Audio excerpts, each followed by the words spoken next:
Novi tuh kasihan, dia bawa Agus ini, dia tuh sebenarnya pengen Agus itu dapat keadilan, makanya dia bawa ke podcast saya.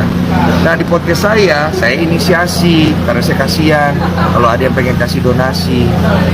Nah itu sebenarnya bukan dari Novi.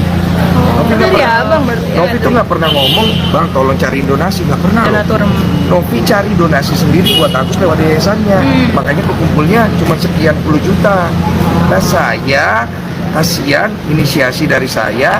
Kemudian saya tanya sama Novi, nomor rekening mana yang mau ditaruh. Kata Novi bebas, yayasan boleh, dia boleh, karena Novi kan nggak cari untung. Nah, berharapnya Novi mungkin kalau masuk ke rekeningnya kan nanti konfirmasi gitu kan, karena kan Novi yang tahu nih. Nah, aku tanya pada keluarganya dan Agus mau rekening siapa, nggak apa-apa rekening kami aja, gitu kan. Masukkanlah rekeningnya dia. Ternyata uang yang masuk banyak, kata Novi. Dia nelfon, bang makasih banyak masuk 500 juta. Tapi setelah itu dia nelfon lagi, bang sorry bang, ini ada yang nggak beres deh. Saya harus cek mutasi rekeningnya, saya harus lihat karena ternyata yang masuk mencapai hampir 1,7 miliar apa 1,6 miliar. Makanya dilakukanlah pengecekan dan akhirnya di situ terungkap, diduga ya, penyalahgunaan pengiriman uang di split segala macam. Persidangan ini mau kalah mau menang itu tidak ada konsekuensi hukum apa-apa terhadap Farhad Abbas.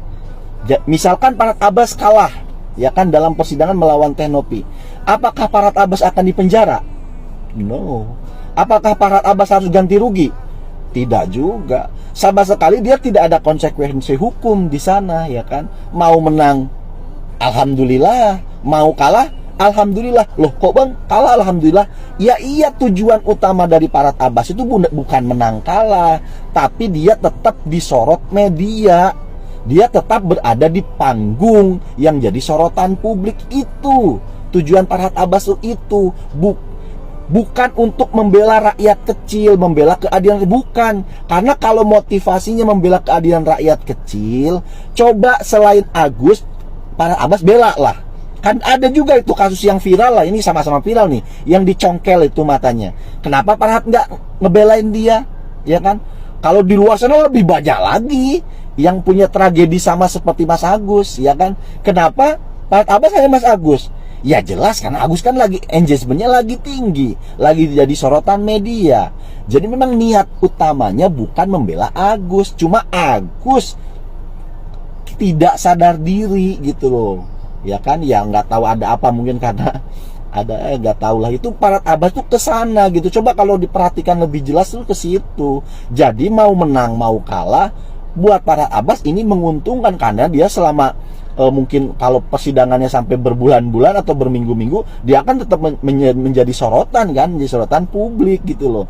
Nah, daripada saya bayar misalkan untuk mengiklankan diri supaya terkenal kan mahal, bisa miliaran, ya kan. Ya mendingan begini, disorot media, dibicarain orang, dia gratis. Nah itu memang tujuannya Farhad Abbas. Lah lantas siapa yang akan dirugikan? Ya jelas Agus. Jadi yang ditumbalkan itu ya Agus gitu loh. Buat Farhad Abbas untung-untung aja begitu loh. Buat Teknopi ya, ini belakangan beberapa hari ini sudah berkembang isu akan adanya perdamaian antara Agus dengan Teknopi ya. Sebenarnya menurut saya perdamaian itu sesuatu hal yang baik ya. Hanya yang jadi pertanyaan, kalau toh memang harus berdamai, kenapa enggak dari awal aja nggak usah diambil uangnya atau nggak usah ditarik dari si Agus? Setelah ditarik oleh Teknopi ya, dipindahkan ke yayasannya oleh karena adanya dugaan penyalahgunaan uang yang diamanahkan oleh pendonasi atau donatur pada saat itu kepada Teknopi, sehingga dasar itulah yang dibuat Teknopi untuk mengambil lagi uang itu dari si Agus dengan alasan karena tidak adanya laporan setelah penutupan donasi yang disampaikan kepada rekening Agus. Nah, yang jadi aneh itu menurut saya, ini mau berdamai ya, berdamai artinya berarti mau menyerahkan kembali uang itu kepada Agus. Nah, Teknopi harus mikir beberapa kali ya, dengan jernih, dengan tenang. Ini netizen atau donatur yang ada di belakangnya Teknopi bisa-bisa kecewa ya, bisa kecewa. Saya nggak tahu ya, memang Teknopi sudah klarifikasi, katanya kalaupun misalnya donatur itu kecewa, bisa menggugat melalui upaya hukum. Belum. Oke lah, itu sudah diklarifikasi. Tapi ini efeknya nanti ke depannya adalah kepada Teknopi ya. Ini akan berimbas kepada Teknopi depannya sebagai penggiat sosial. Maka menurut saya, kalaupun memang harus dilakukan perdamaian dengan si Agus ya, mekanismenya seperti apa dulu? Ada donatur saat ini, kuasanya kami nih ya. Kami ini sebagai kuasa hukum daripada donatur. Oh iya, belum ada dapat informasi itu ya. Apakah mau diabaikan atau mau ditinggalkan begitu saja? Donatur punya peran penting ya, sehingga donatur muncul ke publik karena adanya kisru uang donasi yang disalahgunakan oleh Agus dan diambil oleh Teknopi kembali ditaruh ke yayasannya. Ingat Teknopi agar berpikir dengan tenang dan dengan jernih untuk mengambil sikap mau perdamaian minggu depan. Terima kasih.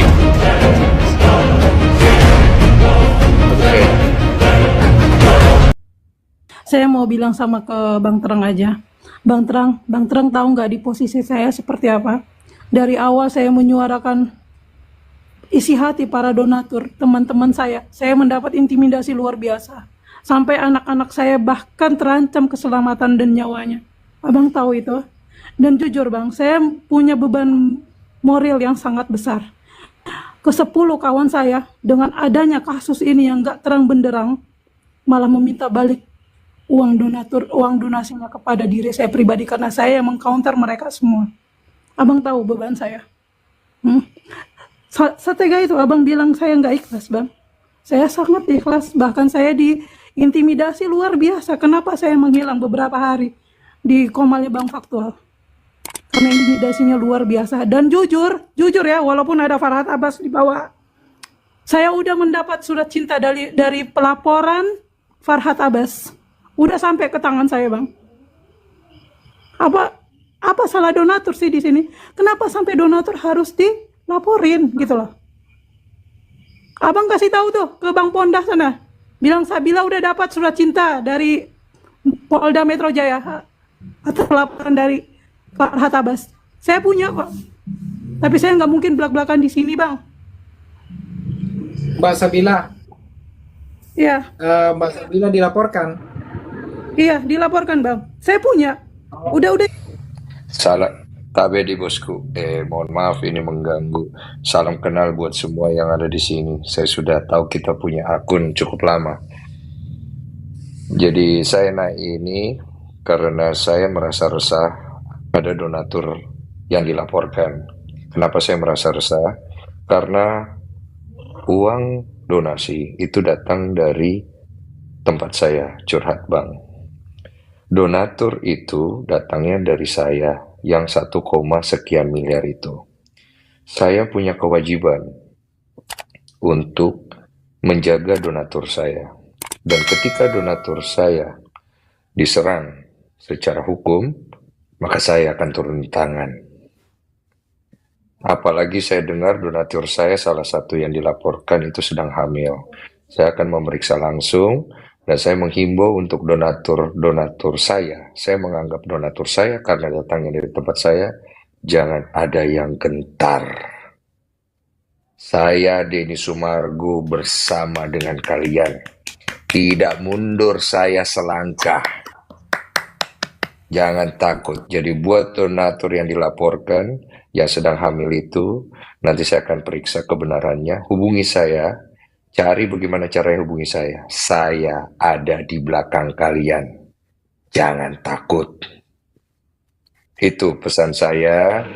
Jadi jangan ada yang gentar sama sekali. Percaya. Kebenaran akan menemukan jalannya. Dan kalau saya sudah di belakang kalian, tidak gerak kita punya kaki bosku. Siap Bang. Itu saja. Terima kasih banyak. Tanggapan dari netizen terutama para donatur katanya melihat